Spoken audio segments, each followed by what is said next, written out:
Kathir Anand MP கல்லூரியில் 13.7 கோடி பறிமுதல், வீட்டில் சிக்கிய ரூபாய் 75 லட்சம் அமலாக்கத்துறை தகவல்.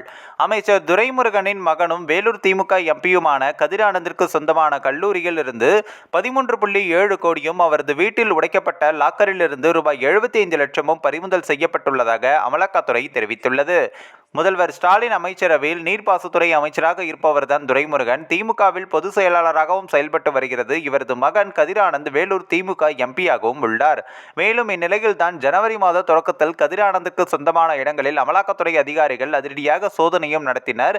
அமைச்சர் துரைமுருகன் மகன் கதிர் ஆனந்திற்கு சொந்தமான வீடு வேலூர் மாவட்டம் காட்பாடி காந்தி நகரில் உள்ளது. அதேபோல கிறிஸ்டியன்பேட்டையில் கதிர் ஆனந்துக்கு சொந்தமான பொறியியல் கல்லூரியில் அமலாக்கத்துறை அதிகாரிகள் நுழைந்து சோதனை செய்தனர். அதேபோல் துரைமுருகனுக்கு மிகவும் நெருக்கமான பூஞ்சோலை சீனிவாசன் என்பவரின் வீடு, தொழிற்சாலைகளிலும் அமலாக்கத்துறை அதிகாரிகள் சோதனை மேற்கொண்டனர். கடந்த 2019ஆம் ஆண்டு லோக்சபா தேர்தலின் போது துரைமுருகன் மகன் கதிர் ஆனந்த் வேலூர் தொகுதியில் களமிறங்கினார். அப்போது துரைமுருகனுக்கு நெருக்கமான பூஞ்சோலை சீனிவாசனுக்கு சொந்தமான குடோனில் வருமான வரித்துறை சோதனை நடத்தப்பட்டது. இதில் 11 கோடி ரூபாய் பறிமுதலும் செய்யப்பட்டது. இந்த வழக்கு நிலுவையில் உள்ள நிலையில் அது தொடர்பாக மீண்டும் கதிர் ஆனந்த், பூஞ்சோலை சீனிவாசன் ஆகியோருக்கு சொந்தமான வீடு உள்பட பல இடங்களில் அமலாக்கத்துறை சோதனையும் மேற்கொண்டனர்.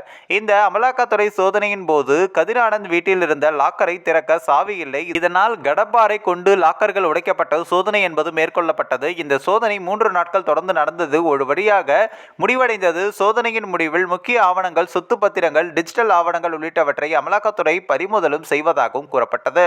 இந்நிலையில் தான் கதிர் ஆனந்த் வீடு, கல்லூரி பறிமுதல் செய்யப்பட்ட ரொக்கப்பணம் குறித்து அமலாக்கத்துறை சார்பில் முக்கிய விளக்கமும் அளிக்கப்பட்டுள்ளது.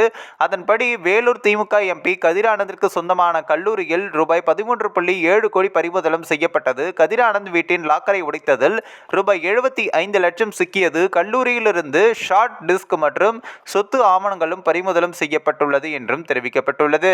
இது தவிர கதிர் ஆனந்தின் சொத்துக்கள் குறித்த விவரங்களை அமலாக்கத்துறை திரட்டி வருவதாக பரபரப்பான தகவல்கள் வெளியாகியுள்ளன. இதனால் அமலாக்கத்துறையால் திமுக எம்பி கதிர் ஆனந்திற்கு சிக்கல் ஏற்படும் நிலையும் உருவாக்கியுள்ளது.